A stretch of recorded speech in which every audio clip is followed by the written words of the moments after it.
Have you suffered any type of persecution or any type of kickback or anything for being a Christian? Well, I have. Let's talk about it.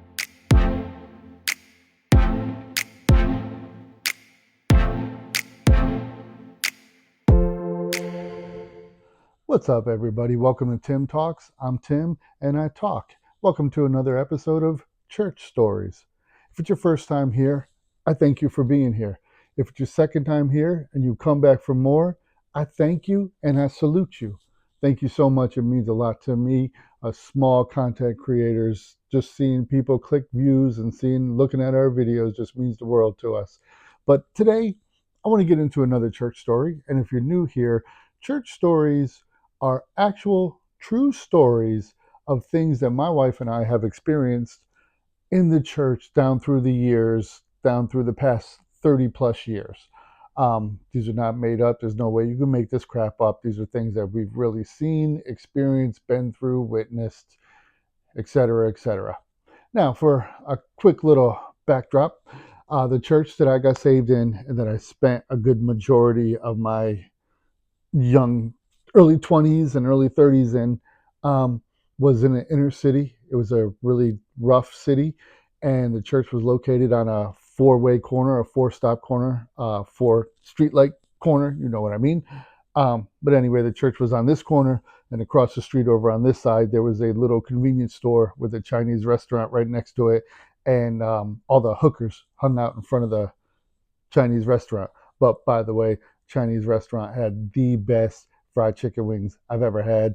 Man, I miss that. But anyway, opposite that, at a different corner, there was a Jamaican nightclub called Cobras, and it was owned by the Jamaican Posse. Across from that was a little store that was kind of like a party supply store. I always felt like it was kind of a front because being in the neighborhood it was in, and then there was our little storefront apostolic church. And within the little storefront apostolic church, there was me. And I stood out for one reason and one reason only: my skin color. I was the only white male in the church.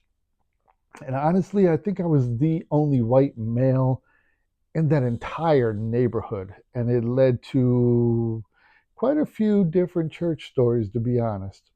But getting to this one, talking about persecution, this isn't really persecution because I live in America and Christians here, we're entitled and we have no idea how blessed we are that we don't suffer real persecution.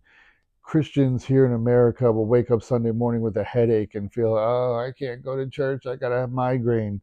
When there's Christians in other countries that are being beheaded and being hung and being shot and martyred for their faith. So I don't really call it, it's persecution, but it's persecution on a itty bitty tiny scale compared to what it could be. But in today's story, um, every Sunday after service, what we would do is we would tend to go across the street to the little corner store and we would buy, in the summertime, we would buy ice pops and stuff because little apostolic church, it could be 120 degrees in the shade and the men were still required to wear full on suits with a tie. Yeah. So we would go over there and get ice pops or we would get chips, different types of snacks because understand we would go to church at 9:45. Sunday school would start and we wouldn't get out to anywhere between 4, 5, 6 p.m. So by the time we got out of church we was hungry. We was hungry. Okay, so we would go across the street to this little corner store and we would pick up snacks or whatever. This one specific day I was standing in line and I had a bunch of snacks in my left hand and I had my Bible in my right hand, and there was one or two people in front of me at the register, and this dude walks in, this guy, and he's one of those, every city has a couple of them, but it's like everybody knows who the guy is, and everybody, you don't even got to say his name, you just bring him up and everybody knows exactly who you're talking about. And he's one of those ones that he's just always running his mouth, and he fronts and acts like he's friendly to this person and that person, but 99% of the people that know him, they don't like him because nobody can trust him. Everybody knows those type of people, and you probably got some of them type of people even in your family. But this dude, he comes walking in, and as he walks by me, he's like, "What's good, bro?" I said, "Hey, how you doing, man?" And he's like, "What's with the Bible?" And I said, "You already know. You already know what's with the Bible. You already know that I'm all about Jesus, because I've talked to him before. Like I said, he's on the block all the time." So he walks past, and we're moving up in line. And when I get up to the counter, I put my stuff up on the counter, I put my Bible and all my snacks up on the counter. And at this time, he's behind me. And I hear, and I can feel this thump hit me in my back. Mother,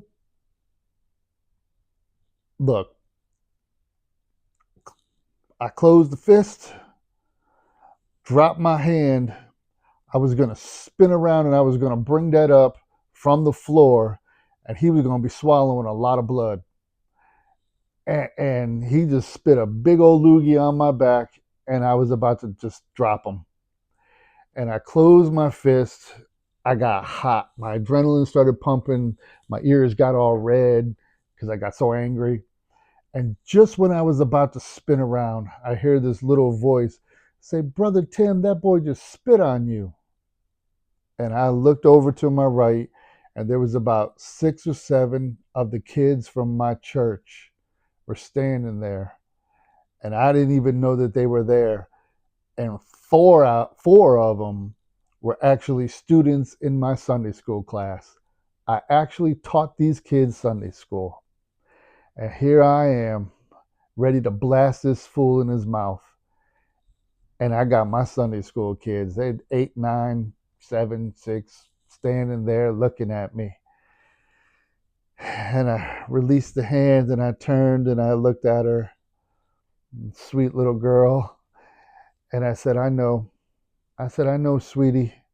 And I turned around and I looked him in his eyes and I said, "And God knows too."